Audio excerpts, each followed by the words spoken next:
Fáilte, welcome to this episode of The Language Question, Ceist na Tangan, a conversation about the Irish language and its history for anyone curious about their relationship with it and its role in our identity. Our guest in this episode is Audrey Magee. Audrey's latest book, The Colony, was longlisted for the Booker Prize in 2022 and was the main focus of our conversation here. Though written in English, the Irish language is the heart of the novel, and Audrey deals with the multifaceted aspects of the relationships of the various characters to the language in ways that resonated deeply with me. While the print copy of the book is an essential read, I would also refer you to the audio copy of the book on Audible, read by Stephen Hogan, which is outstanding and one of the best readings of an audiobook I have listened to. Although the pronunciation of some of the Irish words in the audiobook did raise a couple of questions in my mind.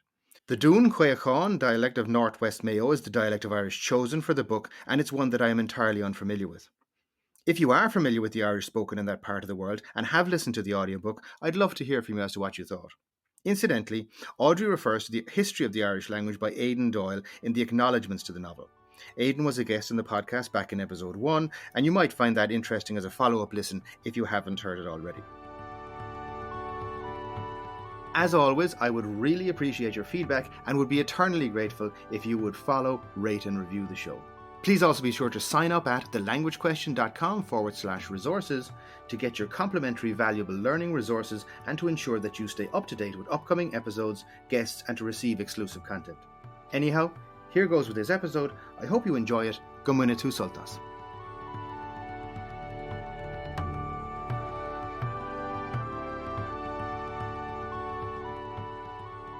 Audrey Magee is an Irish journalist and novelist. Her debut novel, The Undertaking, was an international bestseller and has been nominated for numerous awards and translated into 10 languages. It is currently being adapted for film. Her latest novel, The Colony, was published in 2022 and longlisted for the 2022 Booker Prize. Audrey Akara, tá fáilte is fitherót an show. You're most welcome to the show, and it is our great pleasure and privilege to have you with us here today. Thank you. It's a pleasure to be with you. And well, tá fáilte is fitherót. Akara.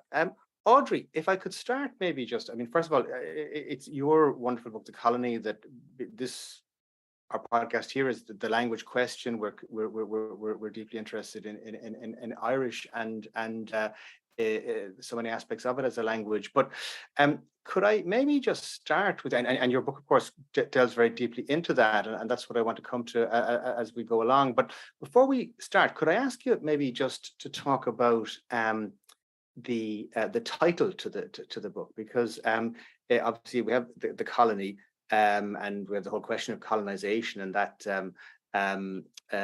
aspect of where we are in relation to the Irish language.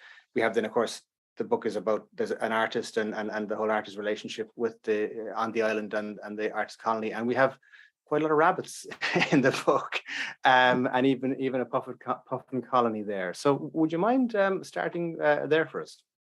Yeah, so I suppose it's kind of slightly a longer story than just the novel, in that I'm writing a triptych, and I'm writing a triptych about power in the ordinary person. So the first novel, as you said, is The Undertaking, and that's about fascism and the ordinary person and their interaction with such a strong political force. Obviously, in The Undertaking, it's within the guise of Nazism, but obviously fascism can take many different kind of veneers, if you like. And then the colony is to look at and examine and explore colonization and what it is to be colonized and what it is to be the colonizer. And then the third book, which remains unwritten, it's somewhere in my head floating around, is about something else.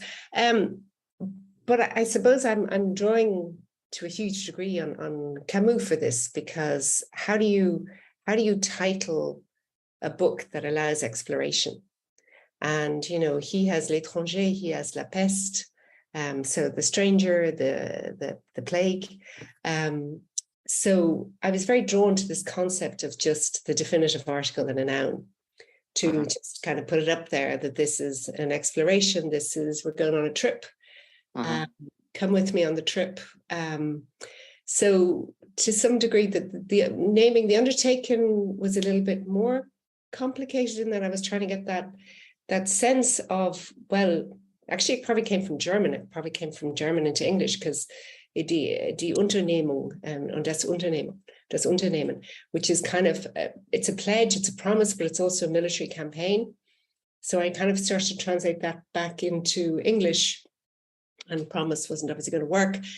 And it became the undertaking. And then with the colony, it kind of wrote itself in that it's obviously about colonization, but it's obviously about the concept of an artist and an artist colony. It's about the colony of seals. It's about the colony of puffins, as you say. But within that structure, because the seals and the puffins, and indeed the artist colony, they all, if you like, are kind of microcosms of colonization, in that there's a hierarchical structure. There's a hierarchical structure in colonization, the core, the center of which is violent control. And then within it, we have the hierarchy of the artist and the trainee student, and then we have the human relationships then with the animals. So there's a kind of a being, calling it, drawing on Camus, calling it the colony, allowed this kind of very loose association, but yet they're all linked and interlinked. And that's really what I try and achieve with the titles, is that separation, but yet you can't really separate out, because we're all interwoven, we're all interlinked, and that hierarchy that comes with colonization, and that in the novel filters right down through a hierarchy of violence that lands on the puffins, on that tiny colony of puffins, on the tiny baby puffin. So yeah, there's a ton of kind of uses of the word colony in it, but it's all, if you like, as broad a canvas as I can possibly make it, so that people come with their own space and their own interpretations and their own desire, if you like, to, as I said, to go on this trip and to explore, and to maybe come somewhere different by the end of it, or maybe not at all. That's kind of, that then ends up with the reader. That is fascinating. And what before, because that sets it up perfectly, I think, in terms of anybody's approach to the novel. But before getting into maybe the particular thing that I wanted to focus on here, particularly is the whole how language and the Irish language in particular kind of fits into all of that and the story. Of course, kind of going on in parallel with the story that's happening on the island in the colony are the segments from of the news reports from events occurring in Ireland and Northern Ireland at that around that time, or the time when the novel is set. And can I just, before we start, maybe just your background, I think, in prior to becoming a novelist, was in journalism, and that's something that you've worked with for many years. But I think even deeper than that, the events themselves, I mean, seem to me to go back to your own personal experience of those events unfolding as they did at that time. Would you mind maybe just kind of giving us that kind of background in terms of your own background in relation to those events and how that feeds into the novel?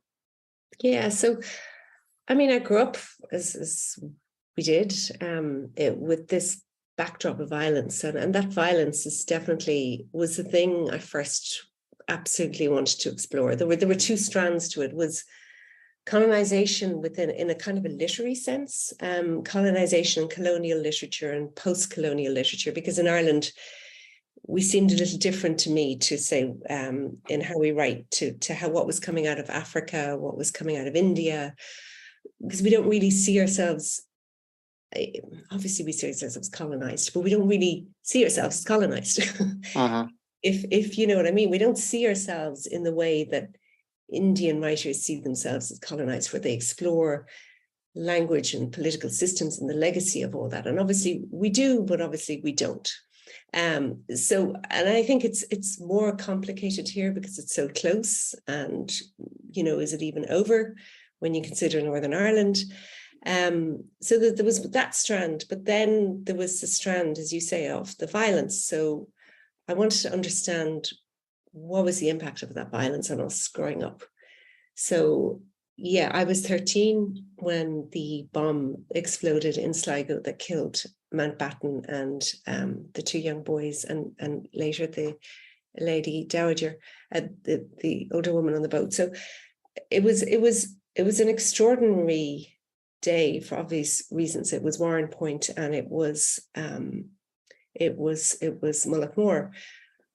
But it was an extraordinary moment down south, because this is a southern perspective. This is by no means a northern perspective. And I think that's really has to be said over and over. And because the southern perspective, it was so utterly shocking for people in the south, because it came across the border, you know, and we had disassociated ourselves. I was 13, so, you know, but I had the sense of it being totally other.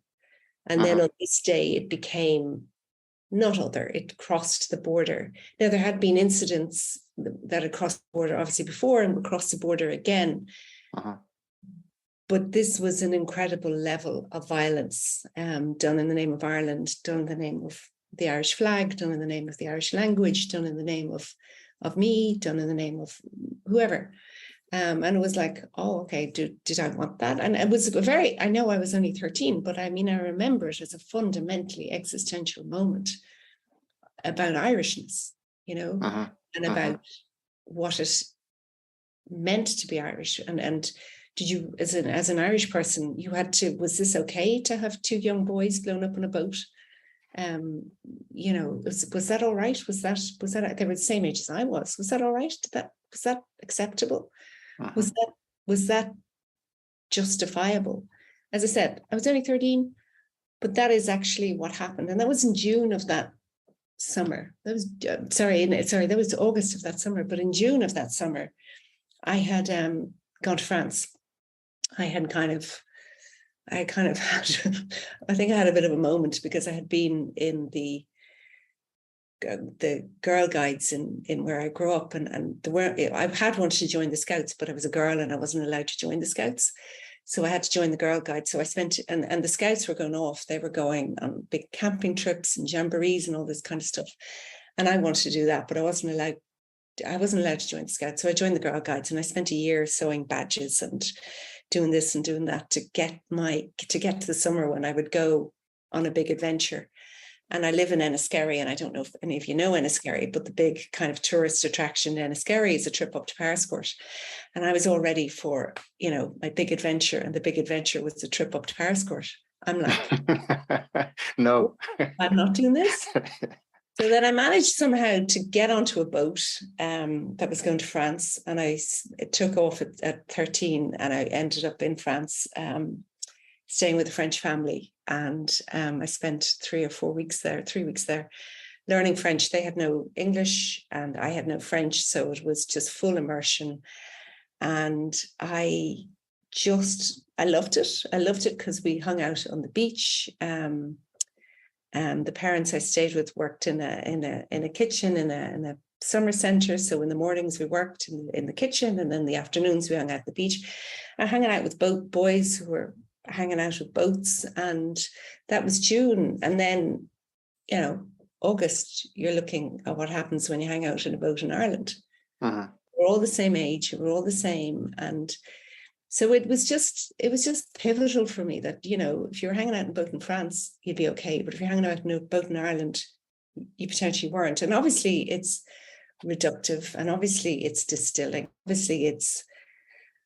but it just hit me really hard. And I was like, well, what was the impact of that? And then what is the impact as we went on of that violence kind of cutting into our lives? You know, maybe it was weekly, maybe it was every few days, maybe it was, you know, what it wasn't, it was no longer monthly.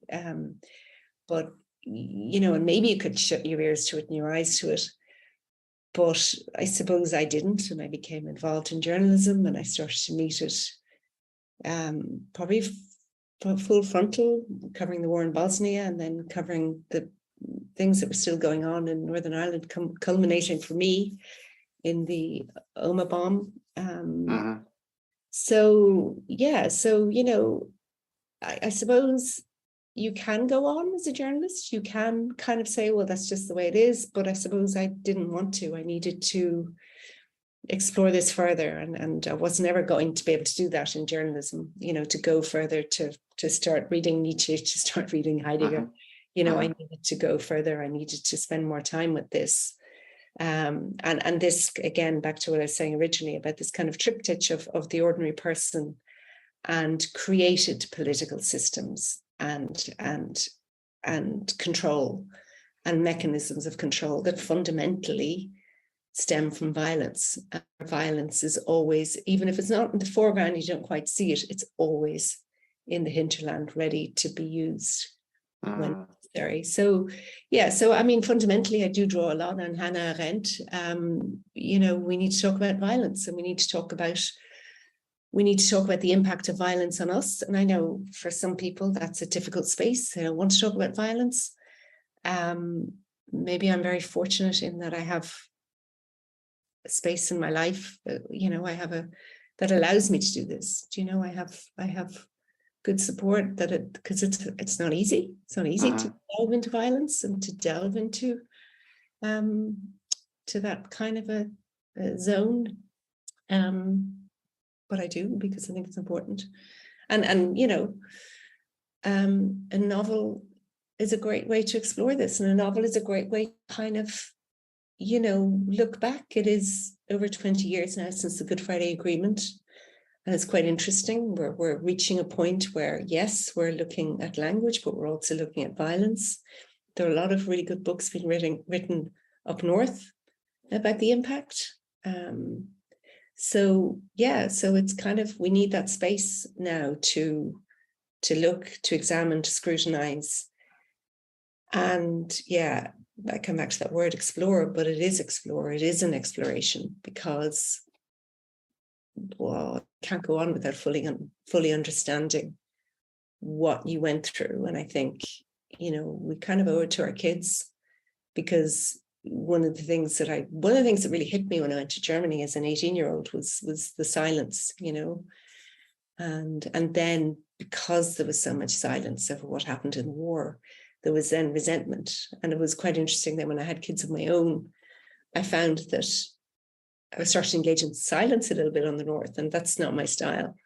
So I don't like silence. I don't like veneers of silence I don't think it's healthy, actually, to try and just gloss over it and pretend it wasn't there.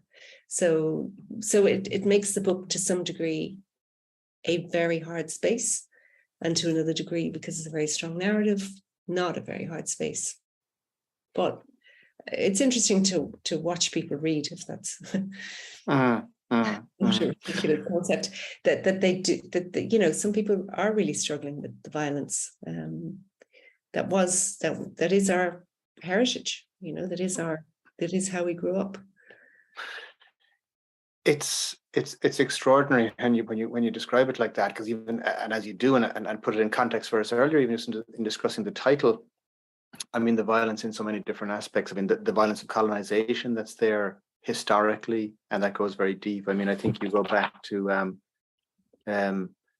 Spencer, you quote him, the speech being Irish, the heart's needs must be Irish, and that comes from a period in the 16th century when what was going on was extreme sort of genocide with a view to implementing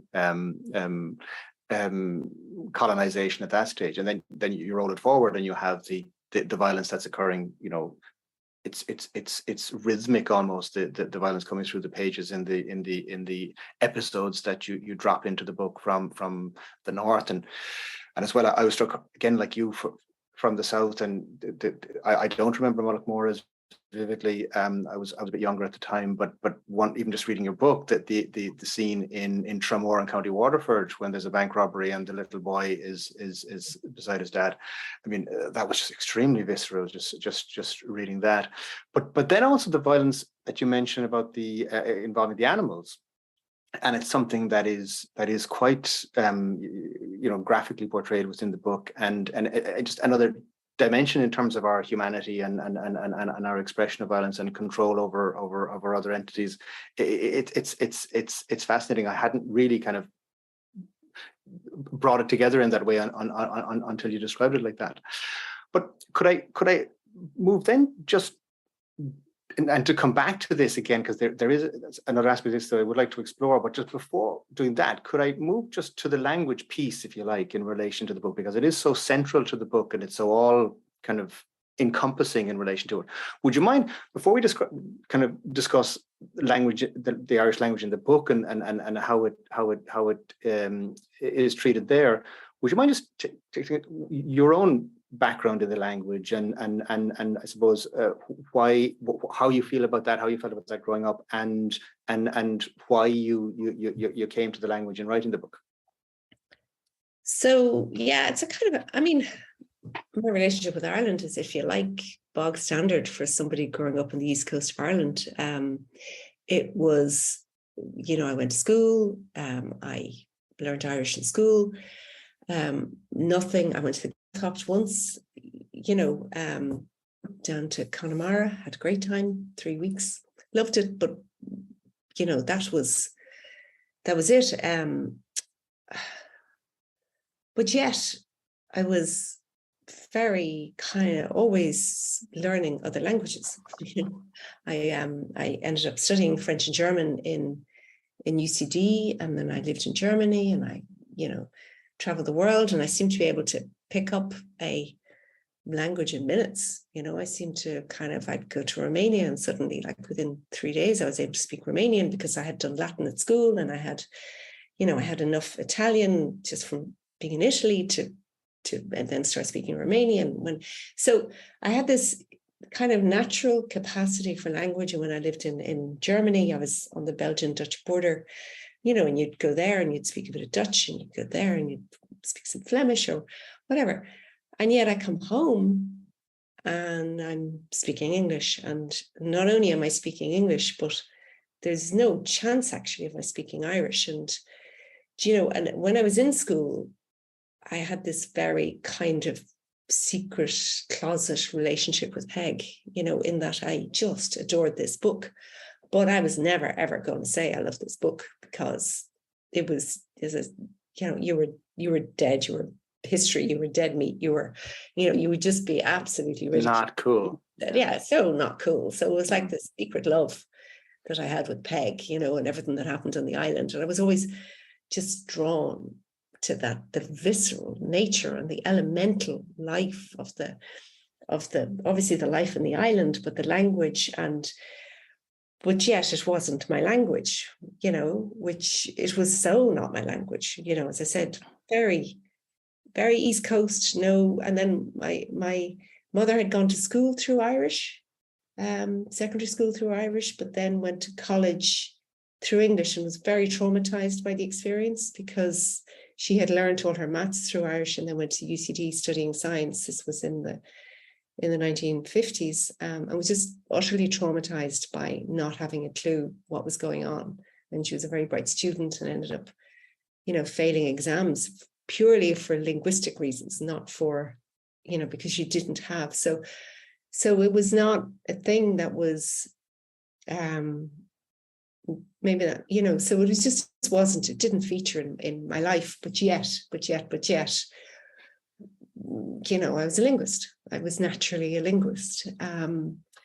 So I suppose I wanted to understand that. Like, I wanted to understand the violence. I also want to understand, obviously we all know what happened to the language. It's a bit like we all know we were colonized, and we all know, but we know and we don't know. Uh-huh. It's that, well, what type of knowing do you know? Uh-huh. And that's what interests me. Well, what type of knowing do I know about the language, and what type of knowing do I know about the violence? And actually, how do they interrelate? How do they connect? And they do connect. And this is actually probably the hardest thing to deal with, actually, when we talk about the language that I see. When we talk about the language with the British violence and the genocide, and then the famine and the starvation and the depletion, the eradication, and the deliberate policy to destroy the language, we understand that violence.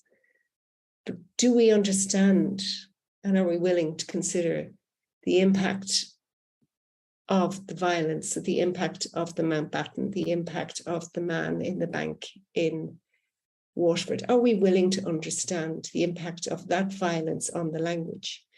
Because the language was so wrapped up in the identity of being Irish, and then the identity of being Irish became so wrapped up in the violence that, you had a lot of people my age who did grow up as the children of speakers, who did not want to speak the language, who shunned the language. Now, obviously, you have the cool thing with Peg and all the rest of it. Couldn't possibly, that's not cool.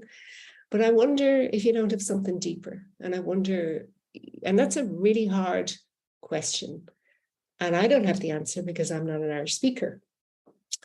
But I do know that in the 1980s, we all left, and we all said we left because of jobs, and we did leave because of jobs.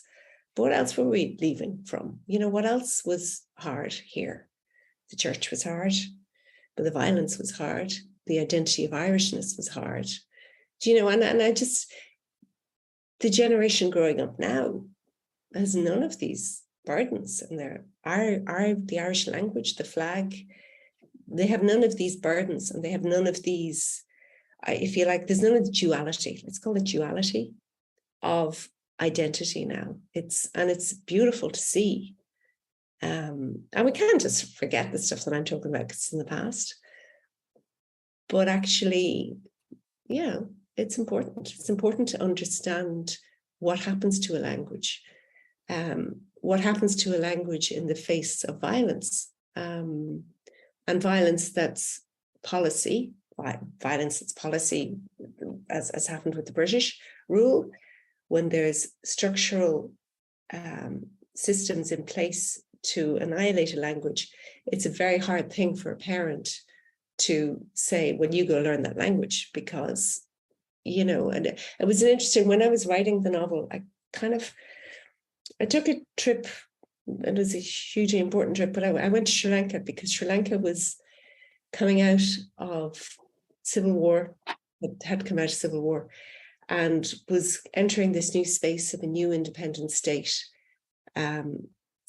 And what was really fascinating was, I was very interested in it linguistically, because what was really interesting was signs everywhere, learn English, come into this new independent future, and English is the way forward. And having a really late night conversation with a man who's really quite kind of broken, because he knows that his children, that his wife is right, that his children should be learning English, and that all the money they're paying for them to learn English is right. But he's trying to teach them Sinhalese and teach them their heritage and teach them the legacy. But he also knows he wants his kids to go on in the world. And I was just like, that was where our grandparents, our great-grandparents are, late at night having those conversations, our great-great-great-grandparents. Where do you spend the tiny fragments of money you have from selling food, from whatever? Where do you spend that on your children? And that's just fascinating to see that go on still around the world, that those questions that our ancestors had are being had, and those questions and those discussions are being had in different parts of the world right now. And it's hard. It's a hard choice to make. Do you go for the language that links you with your ancestry and your past, or do you go with the language that's going to give you access to the future, to the world? And that's what I try and explore a bit in the novel. And to some degree, it's like, these are such basic questions that, you're almost dealing with, it's almost Socratic in that you're paring back to these really basic fundamental questions of what is a language and what is the purpose of a language. But in the context of Irish, they remain incredibly important questions, because we've ended up with this kind of dichotomy of, we have an Irish language that's spoken on the East Coast. There's a very different language from the Irish language that's spoken on the West Coast. And, we have a second language learning thing going on where you know more about this than I do, but I mean, there are more people now numerically speaking it on the East Coast, but it's all, not all of it, but so much of it is second language learning. And that's a very different language learning to learning from your ancestors, to learning from the native speakers who are of your origin. So, like, obviously it's fantastic that more people are speaking Irish, and it's, you know, it's obviously in this fragile space in terms of turning. You know, this isn't just happening here, this is happening in other parts of Europe. You know, this is in Catalonia, this is in the Basque country, this is in, you know, it's obviously in Wales, it's in Scotland, you know, so our experiences are shared elsewhere. It's in Italy too, there's a huge minority language movement growing there too. But all of them will have experiences of having shunned the original language for the future and for the, you know, but we have an additional thing, I think, to analyze and to consider of the impact of euphemistically called troubles on the language. You know, it's not a term I like, but I prefer to use violence. But because the violence you know, it's a paradigm of all sorts of different violence that create a very, very difficult space for the language. I just, as you're speaking there, I'm reminded. I was looking back over the book with the view to this conversation. I was reading. There's a beautiful passage there where, and I want to come to a second, maybe, to the different characters in the book and how they the roles they play in relation to the language. But JP, the French linguist, when he comes, he's speaking to Banny Lynn. And she says, I go down to the shore sometimes with the boy James, and I hitch up my skirts as my mother did, and I walk along picking whelks from the rocks, rinsing them in fresh water and eating them. It does me good, not only the freshness, but knowing that I am doing what my mother did and what her mother did before her, and all the way back for hundreds of years. I enjoy that. The connection with the past, being part of something older than myself, it makes me feel less alone, less frantic about the time I have left, because I'm not leading, only following. It's just such a beautiful, beautiful image that you portray there, and this woman, this monoglot Banny Lynn, is the matriarch. She's the grandmother. She doesn't speak any English. She's the last remaining, let's say, you know, bulwark against the English language coming in. But it's that connection with the past that's so deep in her. But then Michal, the kind of middleman, the guy who's on the make with everybody, his reaction is, it's a language, JP. It's just a way to talk to each other, to buy bread in a shop, nothing else. It's a purely transactional kind of thing. And this is a thing that we have. I mean, and you have this in the book, and you portray it beautifully in the book, as you have the kind of, if you like, the well-meaning do-gooder linguist coming in who wants to preserve the language, and then you have, on the one hand, you have maybe the older generation who sees the connection with the past, but then you have the modern generation who are saying, well, look, it's our language. You can't tell us how we should preserve it or maintain it. And then you have the young boy James who resents being called Seamus, and you know, and his, as you say, his way out is to get, well, he wants to get to London, but it's all of those complexities there. I mean, it's extraordinary. Well, thank you. Yeah, I mean, well, it's a complex space, isn't it? I mean, actually, I think that's what I was. Yeah, I mean, it's complicated. It's complicated because we know it's there. We know that past is there. We know it's there, and yet we go on, you know, and yet we try and ignore it. And anybody who brings us back to it, oh, for God's sake, don't, you know, I don't want to know because I'm modern, you know. And it's this kind of creation of the modern state. And because it all happened, like, it's so fast, you know, it's only 100 years, which is nothing. And it's nothing also in the history of a language. It's nothing in terms of a national identity. It's nothing in terms of a history. It's nothing in terms of, but it's kind of different from other parts of Europe in that, and I talk more about Europe here than other parts of the world, because other parts of the world would have something, Algeria, this is in the book, would have suffered something much more hurried. But in other parts of Europe, there's this move towards multilingualism, or there's a move towards bilingualism or trilingualism that we just seemed to bypass. Do you know? We seem to, obviously there are bilingual people in the country. I mean, Irish, English, bilingual. We've obviously tons of bilingual people, Polish, English, whatever, and maybe even trilingual if they're bringing Irish into it. So we obviously have bilingualism, but as a state concept, we never had it. As a kind of as a way forward, we never actually, to my mind, gave much thought to bilingualism. It was monolingualism, protect the Irish language, put it in a bubble.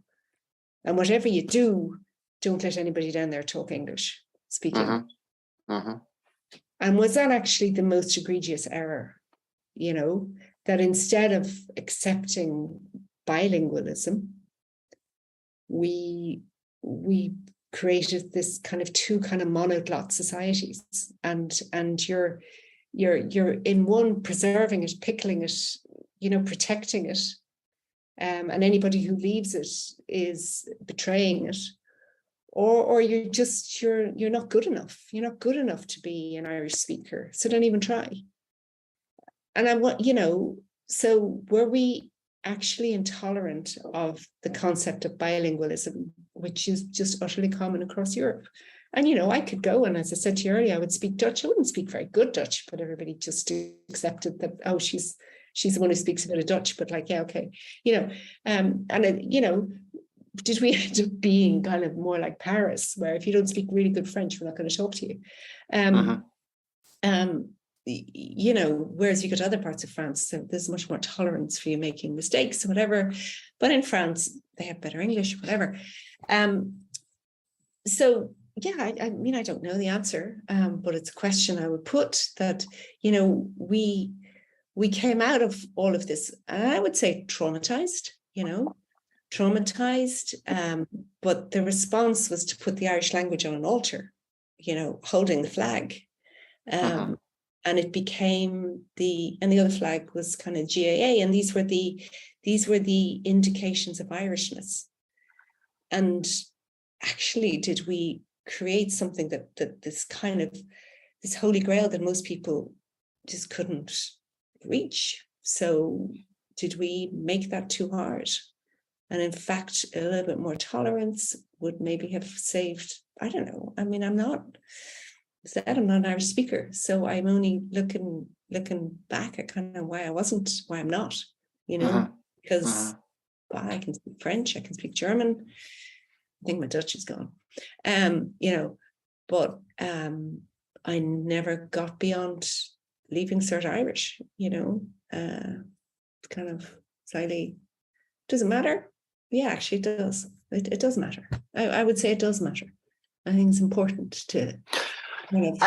And why? Would you mind if we just dig into that a little bit? Because I think that's a really, really that's very interesting. I mean, you're clearly a linguist. You're clearly a lover of languages, or certainly somebody who's able to absorb them very, very quickly. And why, if and you had Irish Leaving Cert, you loved Peg, you read it. Why did you ever feel the urge to go deeper into the language, or using it, or learning it? Kind of only after I'd left, and I realized that, but probably by then it was kind of, it's never too late, right? So, I've picked up my French again during COVID. I started to go back to my French, and who knows, maybe I will, find time to go again. I'm not even saying go back, because I'd have to start again. There's no going back. So why? Like, why did I? Is it a nostalgia? No, I'm not a particularly nostalgic person. I think it's a very. I think there's something superficial about the way we're living right now, and I mean that in a. Okay, so I'm kind of shooting the breeze here a bit. So, but is there something superficial in terms of, we're kind of pretty gung ho in terms of creating jobs and creating, jobs seems to be all about jobs, but we've been so busy trying to prove ourselves as a kind of a modern state that have we lost kind of that sense of our footprint on the earth, sense of kind of just, if you roll your foot through the earth, if I walk up in the Wicklow Mountains, now, and there are paths to keep us off the bog, and I really agree with them because it has to be protected. But I know that if I have to step off those and I actually roll my foot through the bog, it's a completely different sensation to just that kind of more superficial, getting a walk done, but I am touching the earth. And it's the language part of our earth, so that when we walk through the bog, we're walking through something so visceral, so earthing. And the language, much and all as we don't want to think of it like that, the language is part of that earthing. And are we just kind of scrambling there like crazy puffins when the puffin is captured and its feet are gone? Whereas in fact, you know what? We need to walk with our earth a bit more. And I know this sounds kind of like, oh, yeah, Harry Carey, whatever. Not Harry Carey, Harry Krishna. But actually, I think there's something in that we've been so busy trying to modernize and to claim a space for ourselves in the world that we're at risk, and I don't think we've done it yet, but we are at risk of throwing the baby out with the bathwater. But I don't think we've done it. But I think there has to be a way to blend this East and West thing for all of us, because the East isn't necessarily living in a healthy way, and nor in many ways is the West. So what is it to be Irish? And that's not, by the way, excluding the people who've come here recently. It's actually a big kind of identity question, that to try and understand what it is, where we're going. So are we rooted enough to even ask those questions? I don't have the answers, but these are questions. They're obviously philosophical questions. But I think when you look at how we were formed, and this comes into the book as well, we were formed in an incredible rush as an Irish state. Now, obviously, there's the Northern Irish issue that rumbles on, but just even dealing with the southern part of the country, we were formed in an incredible rush.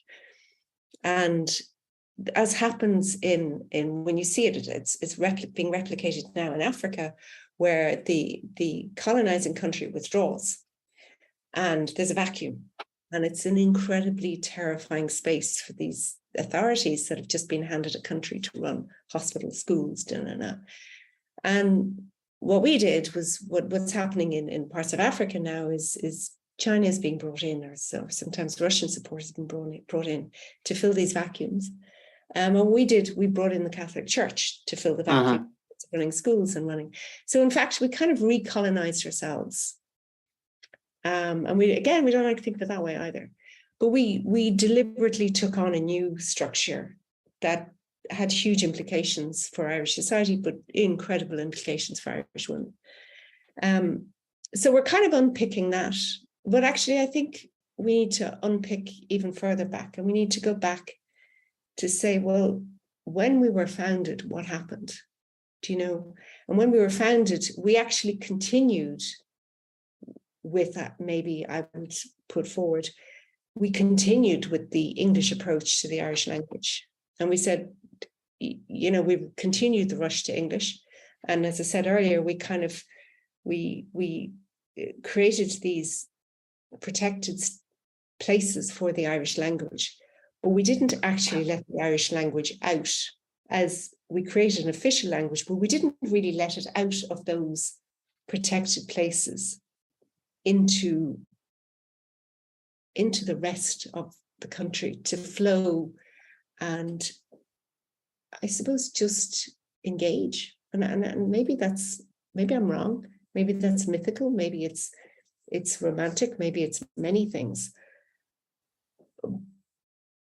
But it is, and is, I don't know, because I'm not an Irish speaker, so I don't really, but I do know that a lot of people just abandoned the language, you know, so the abandonment continued. And it's like, well, why? You know, and obviously you can say, well, it wasn't taught well in school and blah, blah, blah, but I think it was bigger than that. I think making it the official language it protected it, but actually, did it need to be protected? Did it not just need to be spoken? Did it not need to be used? Did it not need to be engaged with? And even if people made mistakes and weren't good enough or weren't this or weren't that, that was okay. But I think, I don't know, I wonder how okay it was not to be perfect at it. Do you know? Oh yes, I know, because that is a huge obstacle or issue that I feel, even in my head, just still trying to learn it, is just not being good enough, you know, at the language. And just listening to you there, it seems like the way you describe it, it seems to me like it's almost like we missed the opportunity of bilingualism as you know, it was the classic case of, you know, the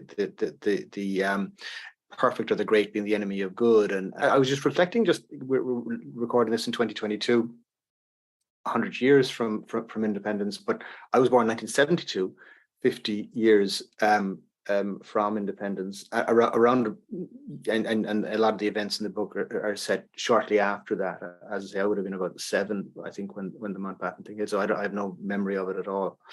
But when I was looking at history, and we looked at Irish economic performance, it actually dropped in 1922, Irish GDP and our economic state generally, and it didn't actually come back to pre-22 levels until around 72 or the mid-70s. So if you were sitting at that point in time looking at the Irish independence project, you might be saying, well, you know, I don't know if this is has really been a success, or you know, was this a good idea overall? Now, from our standpoint now, 50 years later again, I think we can say, yes, you know, economically, certainly, you know, things are in a different place, and there's a lot of things wrong with the country. We've got a lot of issues, but overall, I mean, I think the country is doing phenomenally well. But it comes back to that point that you mentioned about it's doing phenomenally well at creating jobs and creating foreign direct investment and doing all of those bright and shiny things, magpie kind of things, perhaps, as you might describe them in the book. But have we, you know, have we lost some of that groundedness, that you know, appreciation and understanding of what is critically important of what it is to be Irish?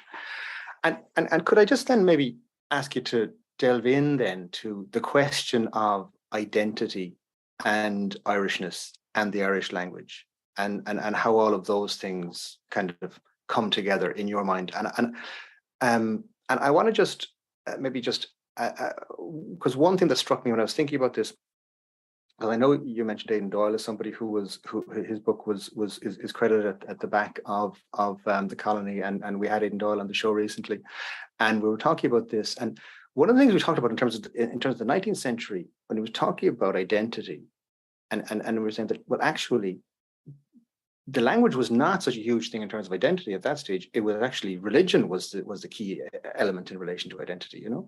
And even when I was looking at then the accounts of the violence in the north happening, and of course religion, of course, and sectarianism was obviously so. I mean, a lot of people would try to say that some of the struggle was not entirely sectarian, but sectarianism is just such a huge part of that. How does all of that come together in your mind, or have you any thoughts around that? I mean, the question of language and its role in identity versus religion and its role in identity and Irishness and our society?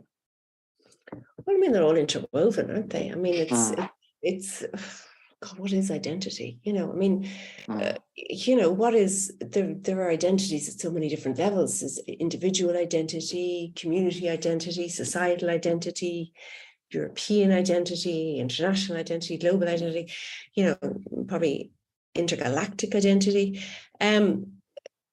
You know, what are the paradigms of identity? That's actually what the question is, isn't it? And, you know, what you don't want to be is kind of insular and nationalist, inward looking, and that there's one way to be Irish, because there are so many different ways to be Irish. It's that part of the problem, was that when, you know, there were, I mean, if you look at what's been happening, you know, you had look what's happening quite now. You had the Protestant state for the Protestant people. I know this is an incredible distillation, the Catholic state for the Catholic people.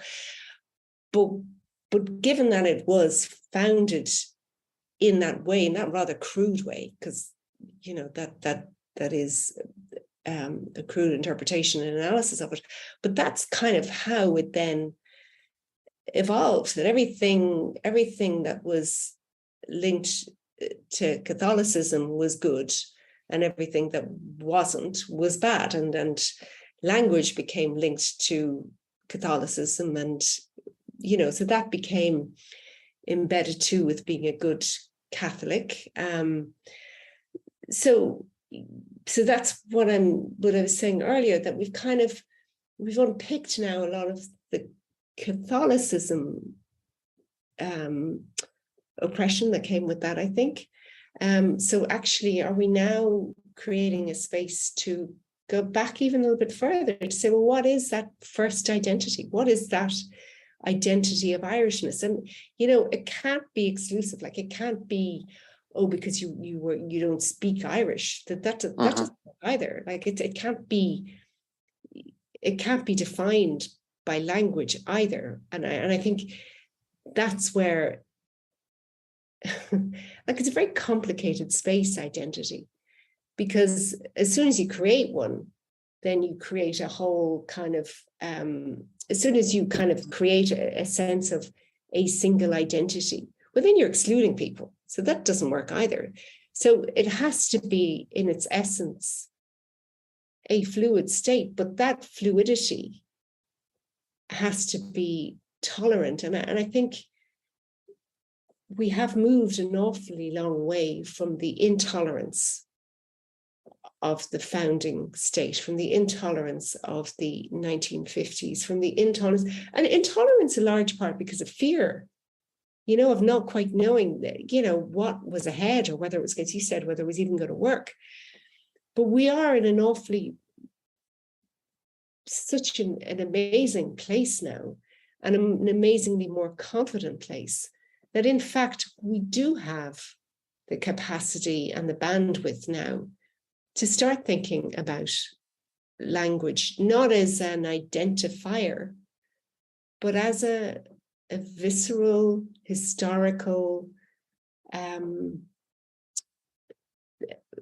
that connects us not with with our ancestors, but also with our land, and also with our sense of being part of what Fanny Flynn talks about, being some part of something bigger, something more ancient, and belonging, you know, because in the end, identity is about belonging. So how do you belong? How are you allowed to belong? You know, and if the paradigm of your belonging is very narrow and intolerant, then you have people not wanting to belong, or not being able to belong because they just can't comply with the rules and regulations. But at the core of a good sense of identity has to be a tolerance of whatever that is. And I'm just not sure how much tolerance there was around Catholicism. I'm not sure how much tolerance there was around the language question. And I think that is obviously changing. But is it changing enough? Possibly, potentially, yes, because it's become a pretty trendy thing to do, to speak Irish. And surely trendy has to be tolerant, surely,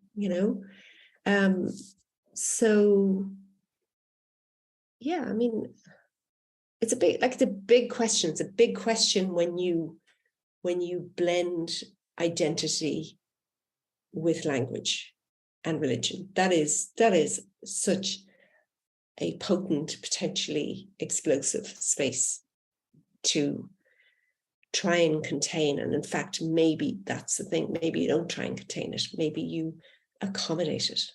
And maybe there wasn't enough accommodation. Maybe there wasn't enough accommodation of people who weren't good enough, maybe. I just throw that out there, Uh-huh. Yeah, that maybe that's changed. I'm not in an Irish language circle, so it's maybe it's changed. Maybe it's a different space now. Well, I mean, if we just think about the society that we live in, I think just you mentioned a word there when you say just, not good enough. I mean, I think that could describe so many aspects of so many of the historic problems that we've had here as a society, people just, not being treated well because they weren't considered good enough on whatever level.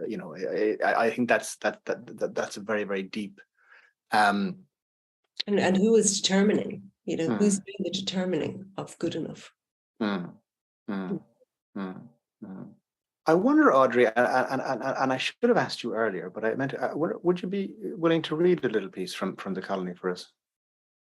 I'd be delighted, of course. Be pleasure. I think that at this point, we would love to hear a piece from it.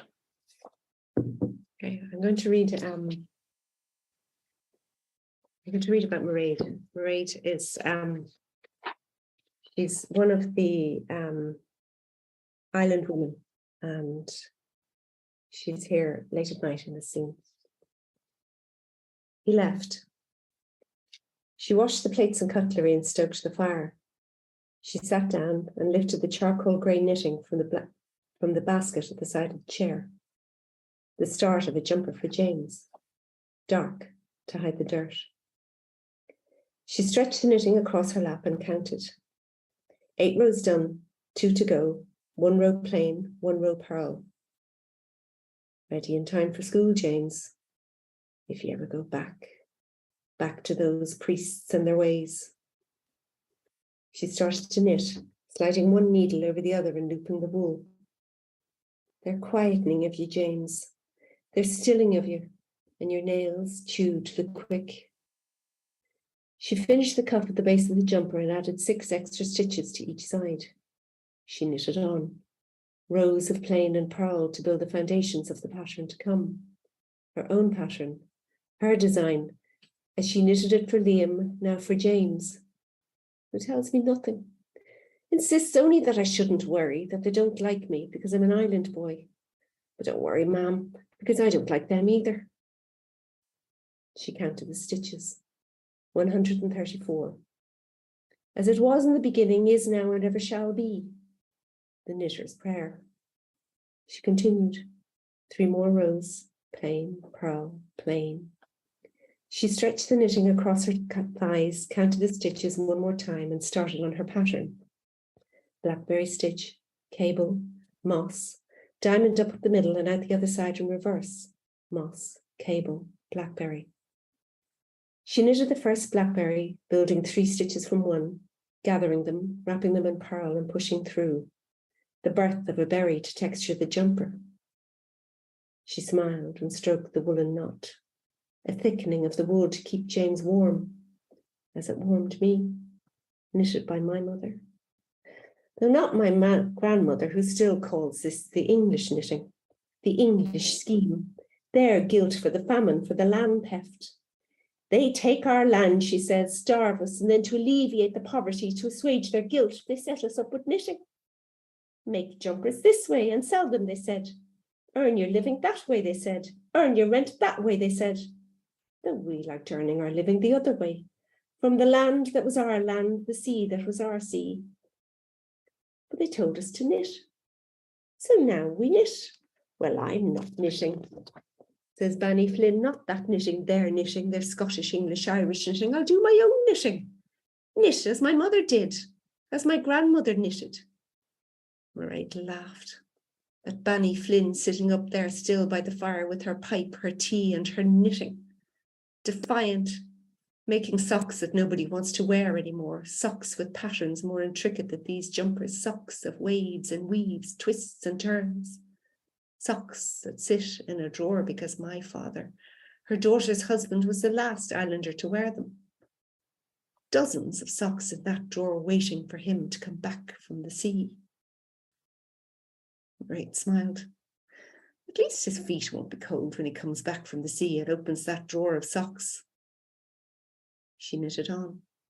20 plain stitches, the foundation of the cable that will run up the side of James's chest from his hip bones to his clavicle.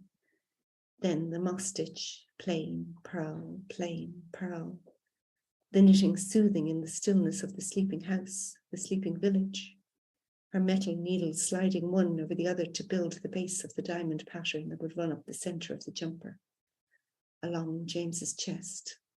Still skinny. Though his voice is broken and he's shaved once or twice, his chin only, surreptitiously, the hairs washed away, the blade hidden. His father's blade without his father's guidance, without the guidance of a man. For the priests are of no use to him, those men in frocks. And he has no time for me Hall, even less for Francis, his own uncle. Though he likes the Englishman well enough. Maybe he talks to the Englishman as he would have talked to his father, a man of little use to him now under the sea in one of these jumpers, dark like this one, a bed now for fish, a blanket for crabs, the wool more enduring than his skin and flesh, than the black hair. But what of your bones, Liam? The marrow of your bones, of you? What is left of them, of you, my love, down there underneath in the sea grave, the grave sea? Is anything left, or are you all gone? Eaten, atomized, diluted and dispersed, carried from one ocean to the next, tiny particles of you traveling around the earth. My husband in Australia, in Africa, in South America, traveling the world without me, though he promised that we would go together, leave together, the three of us. But you left without me, Liam, without us.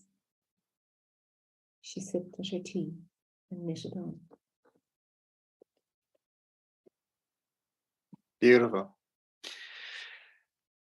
Beautiful, Audrey, and thank you so much for that. I mean, extraordinary on so many levels, but to think particularly about how something as ordinary and as traditional as knitting and the Aran sweaters that we would associate as such traditional, and even the deep questions associated with that in terms of that having been imposed upon them, and how it was not the traditional form that her mother had been used to.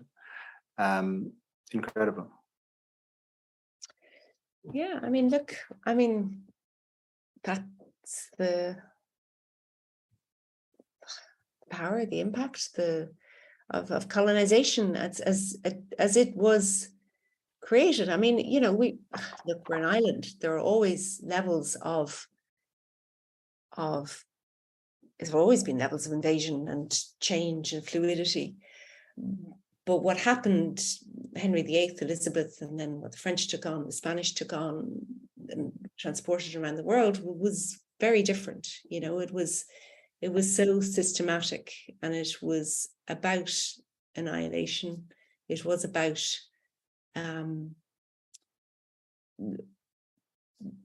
absolutely erasing cultures. And I suppose we know what happened here, but we don't think of ourselves as just being part of something that happened around the world, you know. But Ireland was a template. It was done here first, and then exported to India and exported to so many different parts of the world, and then adopted by the French and then by the Spanish.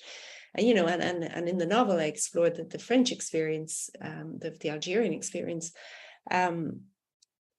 because it was so systematic, and it was about replacing all layers of culture and society with the methods and traditions used by the colonizing people, be they French, be they Spanish, be they English. And to a large degree, we're all coming to terms with that. No, just so we're clear, like,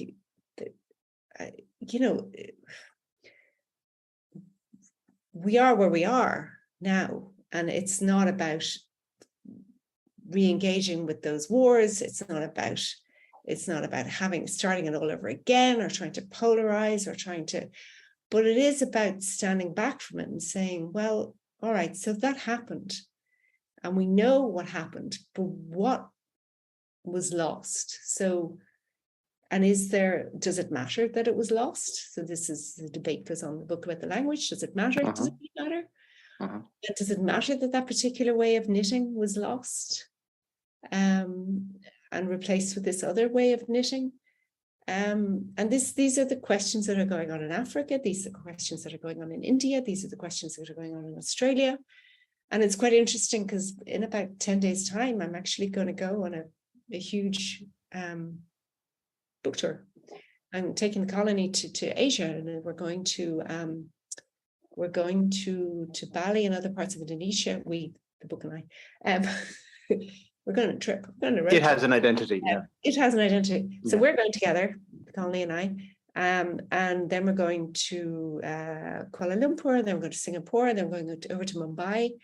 But one of the absolute fundamental things being looked at in every single festival that I'm going to is language. And what happened to the Irish language? Tell us what happened to the Irish language. As I've no interest in beating the drum about, it was all, it's more just like this is a shared experience among countries that were colonized. So and this is the thing I'm doing in the Irish Embassy in Paris with the Franco-African regions again, so there's a desire to kind of now to start exploring in a cross societal way, because there is a chance to unpick some of this, while retaining the advantages of being global players, while retaining the advantage, as is now hugely ours, of being ironically the only English-speaking country in the European Union. So, which is kind of, when you think about it, pretty wacky. So, so that is such a shared experience. And how do you come out from under that shared experience to unpick what happened? You can't reverse it, but you can build on it in a way that doesn't allow Ireland to just become generically like everywhere else, and isn't that kind of what why do we all want to be the same? We have something that is ours, that is ours linguistically. I don't have it. My kids have it more than I have it. But there's value to it. Without doubt. And I think your book is an extraordinary asset to us in understanding that value and appreciating that value, and just, I think in a way, even the process of colonization, insofar as it is even over, is another thing I think that we need to consider, and how we can maybe prevent as you say, it becoming just like any other culture, this kind of global Anglophone culture that exists. There are things that are they worth preserving, and how might we go about doing that, and what is of value for us to maintain, to retain that connection with those who have gone before us. It's a fascinating question, Audrey, and as I say, your book is invaluable in providing insight and understanding of it all, and I'm so grateful to you for having written it and for having shared it with us, and I wish you well on the upcoming tour. It sounds that's going to be extraordinary. Audrey, a gorab míle maith asúcht a bheith linn agus a rainn de scéal doing berbua agus banach de cara. Audrey, thank you so much for being with us here today and for sharing your story with us. Thank you, and we really appreciate it. Sure, well, the pleasure was actually mine. Thank you.